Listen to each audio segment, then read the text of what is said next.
कम लोग होते हैं जो अपनी ज़िंदगी में ही लेजेंड बन जाते हैं।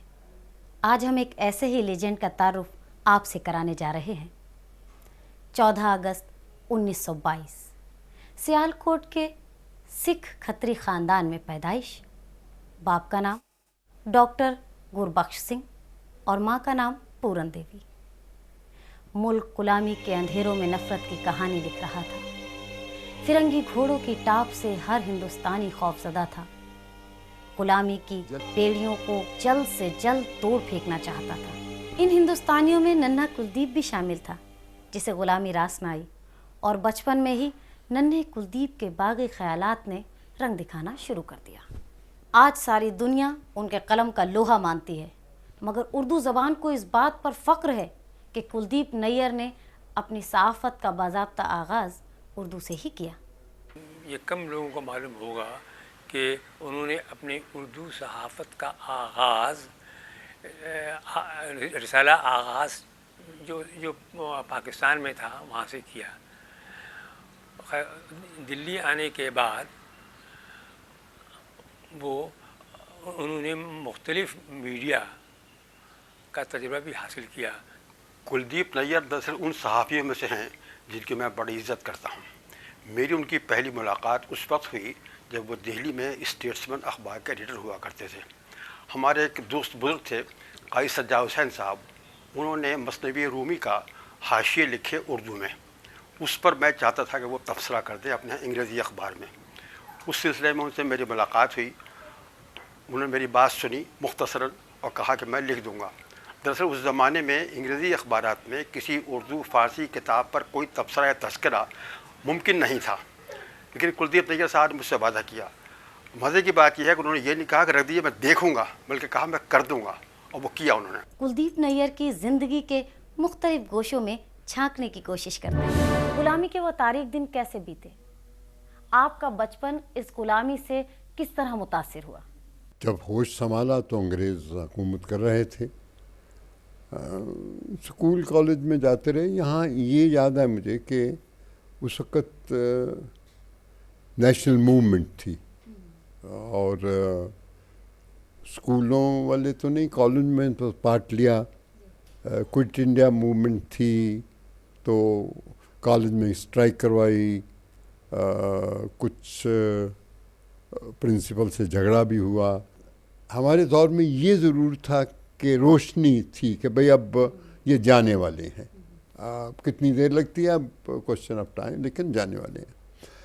और ज़ाहिर है कि 1942 के बाद तो बहुत शुरू हुआ और फिर अब अखबारों में बहुत आना था।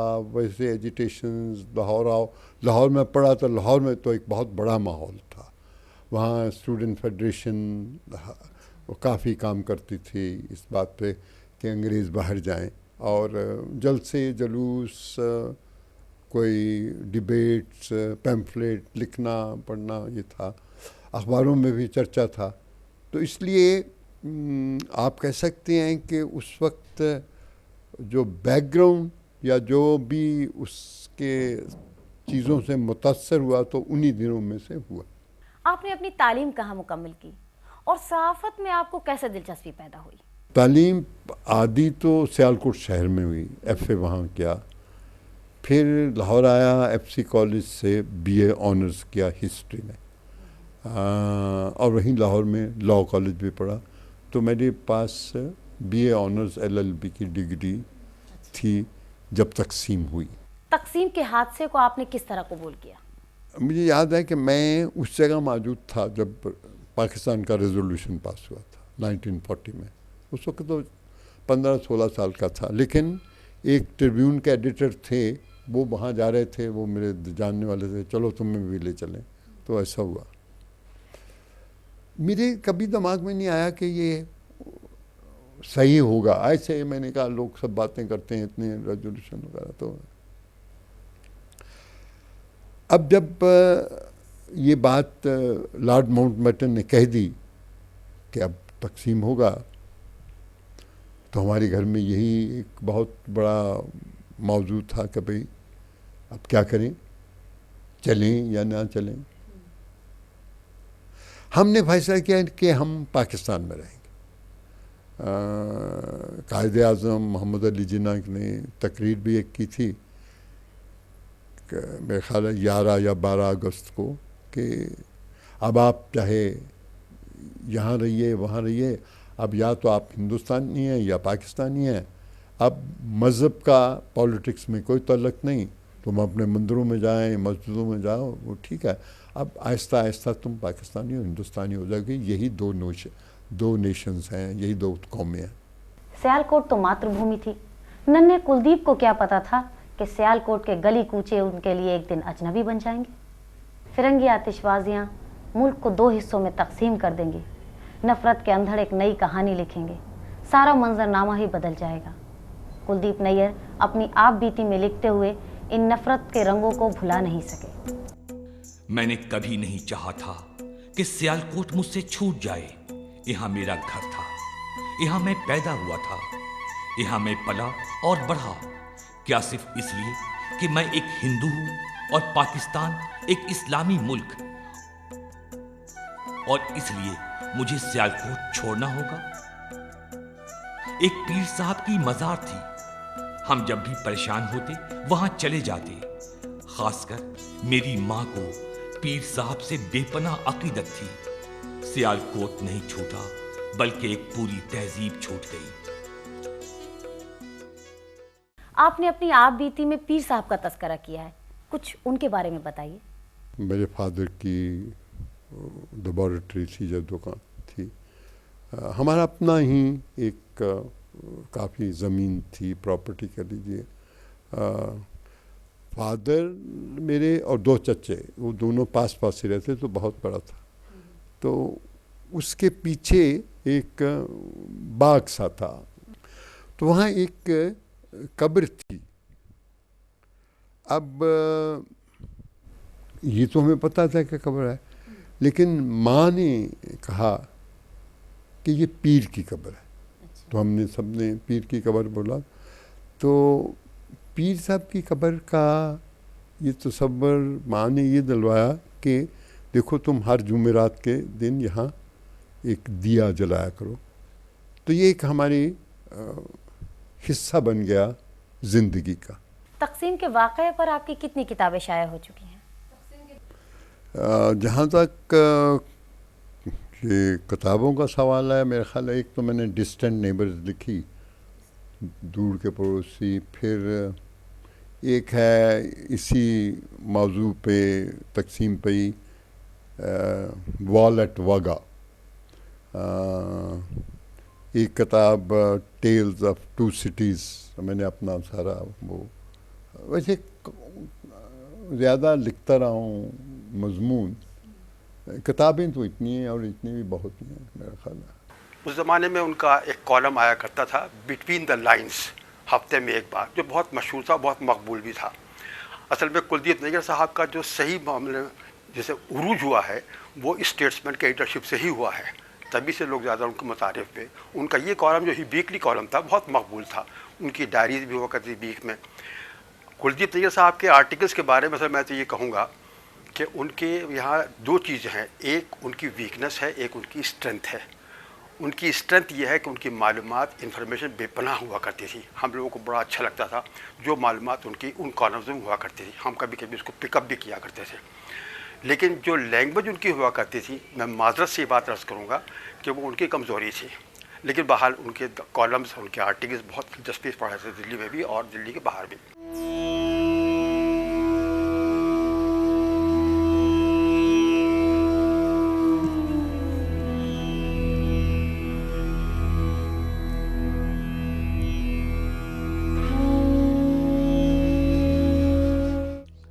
कलम का जादूगर तकसीम के अलमिया से बाहर नहीं निकल सका।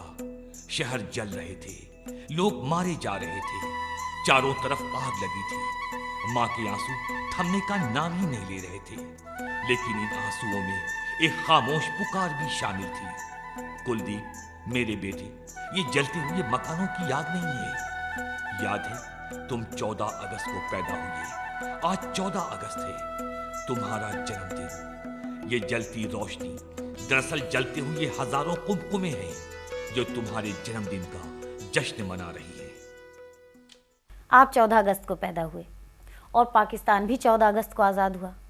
आप इस दिन को किस तरह से देखते हैं? पहले तो मैं अपना बर्थडे यहाँ मनाया करता था।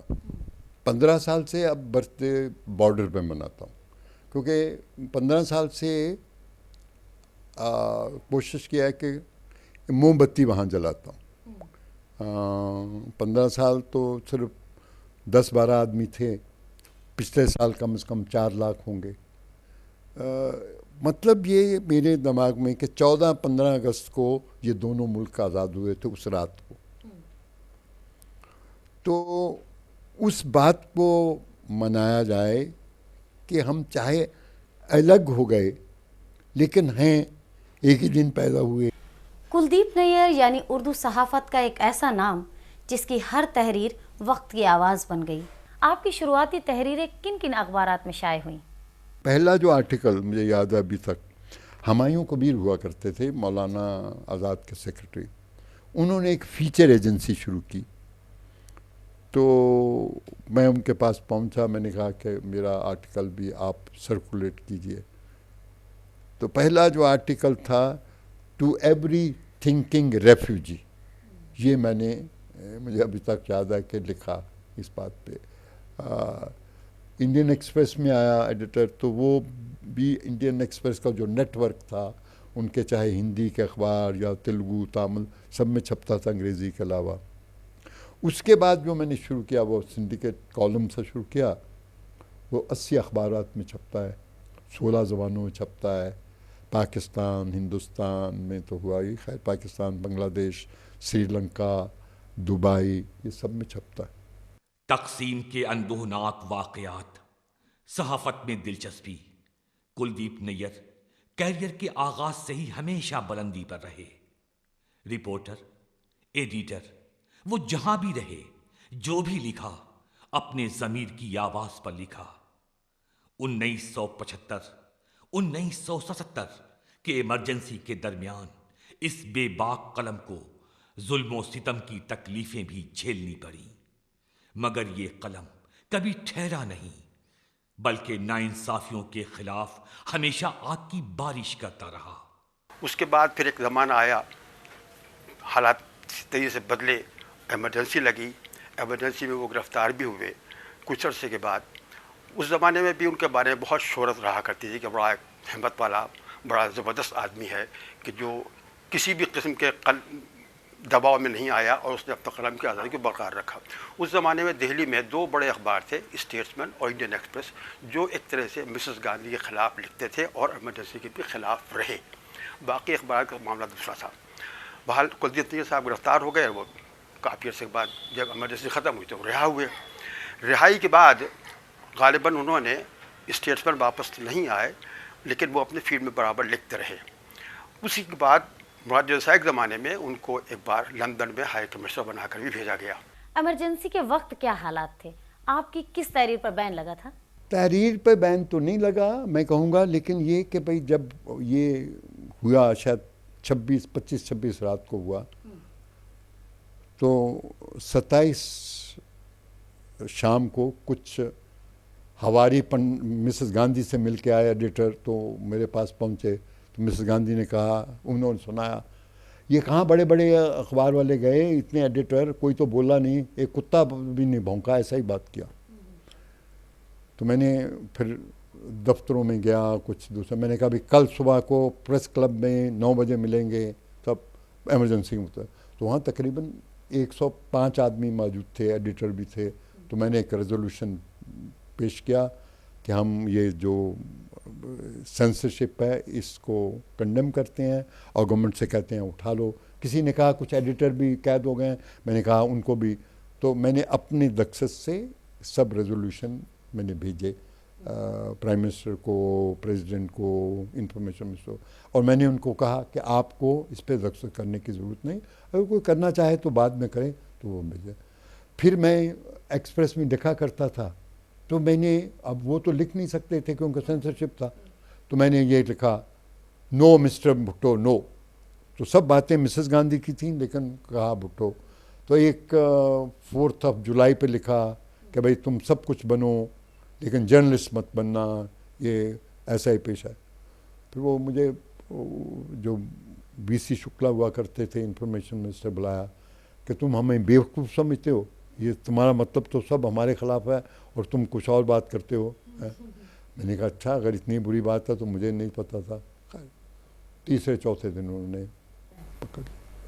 कुलदीप नैयर जी के बड़े साहबजादे सुधीर नैयर जी से उनकी ज़िंदगी के मुख्तलिफ गोशों के बारे में जानने की कोशिश करते हैं।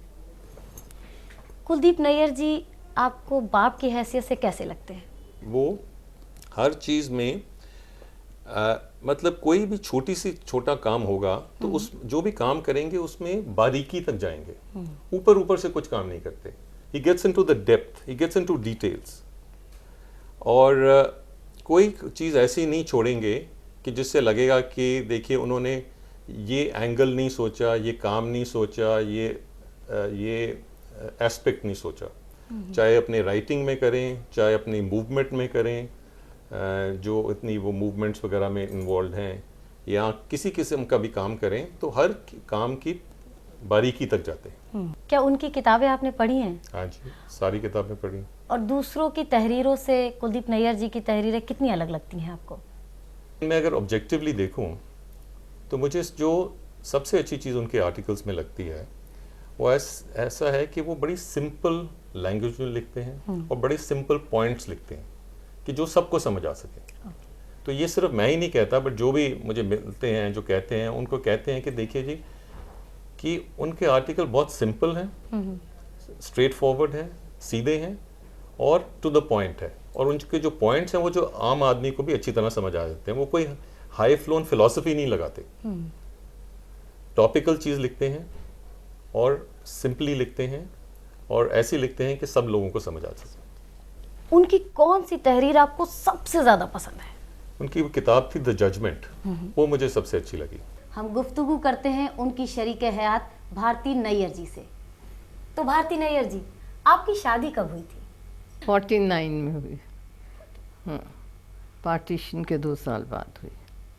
और तब पंजाब की जो कैपिटल था ना वो शिमला था। अच्छा। तो गवर्नमेंट वहीं पे थी, तो हमारी शादी शिमला में ही हुई थी। मेरे फादर उस वक़्त पंजाब के चीफ मिनिस्टर थे। अच्छा। तो बारात वहीं को जलंधर से, मेरे फादर इन लॉ डॉक्टर थे तो सियालकोट से थे। तो जब पार्टीशन हुआ उसके बाद उन्होंने थोड़ी देर दिल्ली रहे, फिर उसके बाद देखा उन्होंने कि दिल्ली में उनका दिल नहीं लगता, तो वो जलंधर में सेटल हो गए, क्योंकि सियालकोट के काफ़ी लोग जलंधर थे। सो वो उन्होंने वहाँ पे अपनी प्रैक्टिस शुरू कर दी, तो बारात जलंधर से आई। क्या आपने कुलदीप जी की कुछ किताबें पढ़ी हैं? सब पढ़ी हैं, जो लिखते हैं सब पढ़ती हूँ। एक लफ्ज़ पढ़ती हूँ क्या लिखा है। कई दफ़ा कुछ सजेशंस भी देती हूँ, कई दफ़ा तो मान जाते हैं, कई दफ़ा नहीं मानते।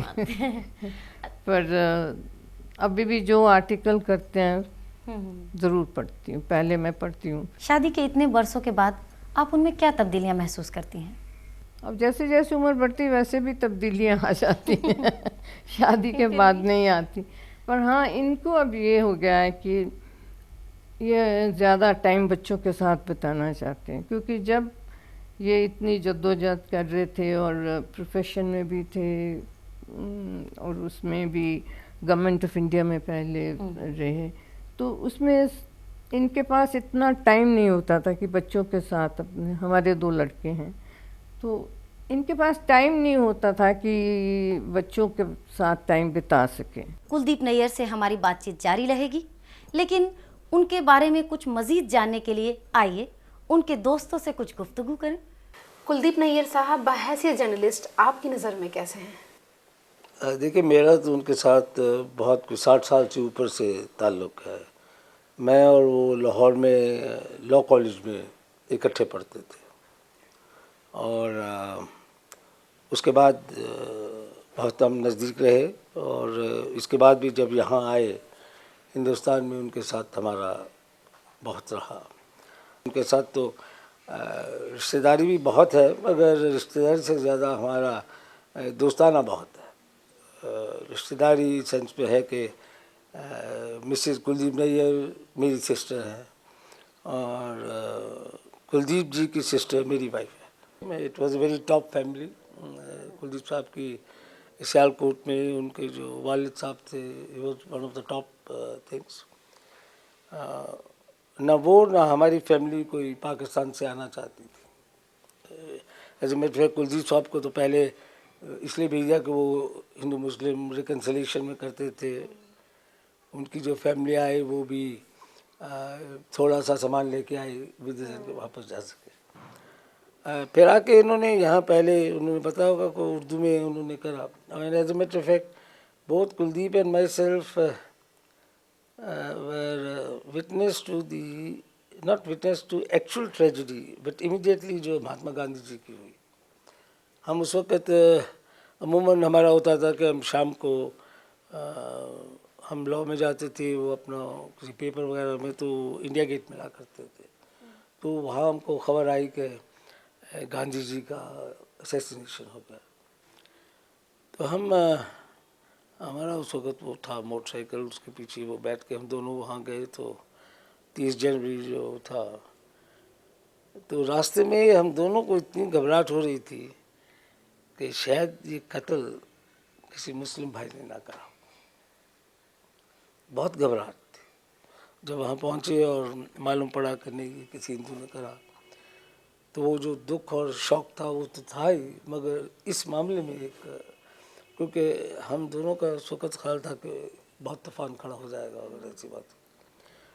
वो जवाहरलाल साहब की जो आप फ़ोटो देखते हैं, वो उस पर गेट पर चढ़े हुए बोल रहे हैं 30 जनवरी को कि the light has gone out.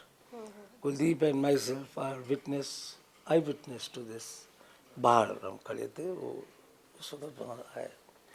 आपने कुलदीप नैयर साहब की किताबें पढ़ी हैं? हाँ, बहुत सा हर किताब पढ़ी है। कुलदीप नैयर साहब की कौन सी किताब आपको सबसे ज़्यादा पसंद है? I think is between the lines पे जो उन्होंने करा है। But you know I don't think it's right to compare in that sense, क्योंकि इनकी जो किताबें हैं वो डिफरेंट टॉपिक्स पे हैं। इट्स नॉट लाइक नॉवलिस्ट कि भाई आपको कौन सी नॉवल, चार्ल्स डिकेंस की कौन सी नॉवल सबसे ज़्यादा पसंद है।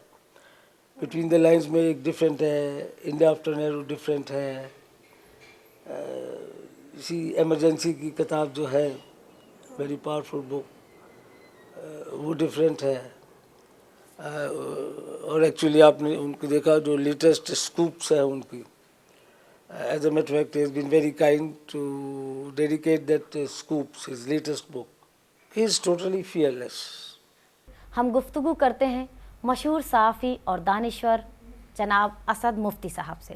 कुलदीप नैयर साहब को आप कब से जानते हैं? ये तकरीबन ये कोई 25 साल से जो है इनसे मेरा जो है क्या आपके ये मुलाकात तो नहीं, दोस्ती कह लीजिए, वो है। मुझसे सीनियर हैं, जैसे सीनियर बुज़ुर्ग होते हैं, इनके तजर्बात से फ़ायदा भी मैं उठाता हूँ। और इनका जो दोस्ती का इनका मेरा है वो 25 साल पे मुहित है। और इसके अलावा भी मैं समझता हूँ ये कि कुलदीप नैयर साहब, ये जो बर्रा सग़ीर है, सब कॉन्टिनेंट है, अगर आप कल्चर के हवाले से देखें तो मैं समझता हूँ कि लता मंगेशकर जो हैं वो एक पुल हैं पाकिस्तान और इंडिया के दरमियान। और अगर आप सहाफ़त के हवाले से देखें तो मैं समझता हूँ कुलदीप नैयर एक पुल हैं। कुलदीप नैयर साहब की किन तहरीरों ने आपको मुतासिर किया, कुछ उनके बारे में बताइए। देखिए साहब, बात यूँ है कि एक तो वो कॉलम लिखते हैं जो करंट अफेयर पे है, जो बिल्कुल आप समझिए कि रोज़मर्रा जो है प्रॉब्लम उन पे भी है, और उसके अलावा दोनों मुल्कों में जो सियासत चल रही है उन पे भी है। लेकिन इसके अलावा उनकी किताबें, भगत सिंह पे जो है किताब बहुत अच्छी है, स्कूप उनकी एक किताब है वो बहुत अच्छी है, पार्टीशन के बारे में है, पुरानी इनकी यादें जब ये पढ़ा करते थे और स्कूल में कॉलेज में, वो उस ज़माने की। उसके अलावा जो है कॉलम जो है इनके, ज़्यादा इनकी पहचान जो है वो करंट अफेयर से है। और वो मैं समझता हूँ कि हरफ आखिर कह लीजिए आप, या उनकी अप्रोच जो है वो इतनी जेन्युइन और हकीकत पसंदाना है कि आदमी उससे डिनाई नहीं कर सकता। आप उन्हें फलांग नहीं सकते कि आप फलांग के आगे निकल जाइए। जब वैसे भी अगर इंडिया पाकिस्तान के दरमियान दोस्ती की बात होगी तो कुलदीप नैयर जो है उनके मैं समझता हूँ वो सुर्खेल होंगे, सबसे पहले उनका नाम आएगा। कुलदीप नैयर साहब मुस्तकिल अपना एक कैंपेन चला रहे हैं जिसके दो बहुत वाज़े मतलब आस्पेक्ट्स हैं। एक तो ये है कि वो सेकुलरिज्म के बहुत बड़े अलमबरदार हैं, हिंदू मुस्लिम दोस्ती अमन इस सब बातों के बहुत बड़े पैगंबर वो हैं। दूसरा, वो पड़ोसी मुल्कों से या ख़ास तौर से पाकिस्तान के साथ ताल्लुकात को बहुत अच्छा दोस्ताना देखना चाहते हैं। दोस्तों, कुछ लोग हकीकत में ऐसे होते हैं जिनके बारे में सोचते ही फराक का ये शेर याद आ जाता है। आने वाली नस्लें तुम पर फ़ख्र करेंगी हम असरों, जब ये ख्याल आएगा उनको, क्या तुमने फराक को देखा था। नन्हे कुलदीप को कुलदीप नैयर बनने में ज़्यादा मुश्किलों का सामना नहीं करना पड़ा। वो हमेशा उस रास्ते पर चले जहाँ अज़मतों की ऊंची चोटियाँ और बुलंदियाँ उनका इंतज़ार कर रही थी। हिंदुस्तान में उर्दू सहाफ़त के फ़रोग़ के लिए क्या क्या इम्कानात हैं? इम्कान तभी हैं कि लोग पढ़ें, उर्दू पढ़ें। यहाँ तो कोई दिल्ली में तो कोई स्कूल भी नहीं मिलता जहाँ पढ़े, कहाँ पढ़े कोई। मैंने कोशिश की अपने बच्चों को पढ़ाने की, कोई जगह ही नहीं, स्कूलों में तो उर्दू है ही नहीं, तो कहाँ पढ़े। कुछ इंडिविजुअली लोगों ने शुरू किया है। अब हिंदी में भी आप देखिए तो जो गज़ल लिखते हैं उसमें उर्दू की झलक आती है, वो है, लेकिन उर्दू की फैसिलिटी पढ़ाने की बहुत होनी चाहिए, जो है नहीं। ये थे हिंदुस्तान के मशहूर सहाफ़ी कुलदीप नैयर, जिनकी तहरीरें हम सब के लिए मशअल राह हैं, और ख़ासकर उन नौजवानों के लिए जो सहाफ़त को अपनी मंजिल या अपनी ज़िंदगी बनाना चाहते हैं।